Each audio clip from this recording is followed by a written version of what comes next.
ಪ್ರಧಾನಮಂತ್ರಿ ನರೇಂದ್ರ ಮೋದಿಯವರು ಗುರುವಾರ ಪ್ರಶಸ್ತಿ ಪಡೆದ ಗಂಗೆಯಲ್ಲಿ ಸ್ನಾನ ಮಾಡಿದರು.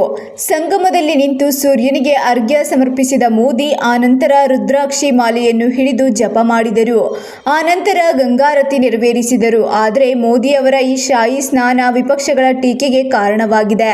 ಅತ್ತ ದೆಹಲಿಯಲ್ಲಿ ಚುನಾವಣೆ ನಡೆಯುತ್ತಿರುವಾಗಲೇ ಈ ಅಮೃತ ಸ್ನಾನ ಮಾಡಿರುವುದು ಮತದಾರರನ್ನು ಸೆಳೆಯುವ ಉದ್ದೇಶವಷ್ಟೇ ಎಂದು ಟೀಕಿಸಿವೆ.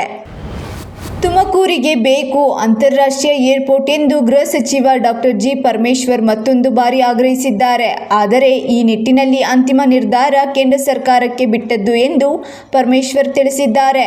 ಬೆಂಗಳೂರು ಏರ್ಪೋರ್ಟ್ನಲ್ಲಿ ಪ್ರಯಾಣಿಕರ ಸಂಖ್ಯೆ ಜಾಸ್ತಿಯಾಗ್ತಿದೆ. 35 ನಿಮಿಷದ ಪ್ರಯಾಣಕ್ಕೆ 2 ಗಂಟೆ ತೆಗೆದುಕೊಳ್ಳುತ್ತಿದೆ. ಅಂತಾರಾಷ್ಟ್ರೀಯ ವಿಮಾನಗಳು ಹೆಚ್ಚಿನ ಸಂಖ್ಯೆಯಲ್ಲಿ ಬರುತ್ತಿವೆ. ಈ ನಿಟ್ಟಿನಲ್ಲಿ 2ನೇ ಏರ್ಪೋರ್ಟ್ ಬೇಕು ಎಂದು ಆಗ್ರಹಿಸಿದ್ದಾರೆ. ರಾಜ್ಯಾದ್ಯಂತ ಭ್ರಷ್ಟ ಕುಳಗಳಿಗೆ ಐಟಿ ಅಧಿಕಾರಿಗಳು ಶಾಕ್ ನೀಡಿದ್ದಾರೆ. ಬೆಂಗಳೂರು, ಮೈಸೂರು, ಮಂಡ್ಯ ಸೇರಿದಂತೆ 30ಕ್ಕೂ ಹೆಚ್ಚು ಕಡೆ ಅಧಿಕಾರಿಗಳು ಏಕಕಾಲದಲ್ಲಿ ರೇಡ್ ಮಾಡಿದ್ದಾರೆ. ಬಿಲ್ಡರ್ಗಳು, ರಿಯಲ್ ಎಸ್ಟೇಟ್ ಉದ್ಯಮಿಗಳು, ಏಜೆಂಟ್ಗಳ ಆಫೀಸ್ ಹಾಗೂ ಮನೆಗಳ ಮೇಲೆ ದಾಳಿ ಮಾಡಲಾಗಿದೆ. ಅಕ್ರಮ ಹಣ ವರ್ಗಾವಣೆ ಹಾಗೂ ಆಸ್ತಿ ಸಂಪಾದನೆ ಆರೋಪಗಳು ಕೇಳಿಬಂದ ಹಿನ್ನೆಲೆ ರೇಡ್ ಮಾಡಲಾಗಿದೆ. ರಾಜ್ಯ ಬಿಜೆಪಿಯಲ್ಲಿ ಬಣಗುದ್ದಾಟ ತೀವ್ರಗೊಂಡಿದೆ. ಯತ್ನಾಳ್ ತಂಡ ಈಗಾಗಲೇ ದೆಹಲಿಯಲ್ಲಿ ಬೀಡು ಬಿಟ್ಟಿದ್ದು, ವರಿಷ್ಠರನ್ನು ಭೇಟಿ ಮಾಡಿ ವಿಜಯೇಂದ್ರ ವಿರುದ್ಧವಾಗಿ ದೂರು ನೀಡಲು ಸಿದ್ಧತೆ ನಡೆಸುತ್ತಿದೆ. ಈ ನಡುವೆ ವಿಜಯೇಂದ್ರ ಪರವಾಗಿ ಮತ್ತೊಂದು ತಂಡ ಬೆಂಗಳೂರಿನಲ್ಲಿ ಮಹತ್ವದ ಸಭೆಯನ್ನು ನಡೆಸಲಿದೆ.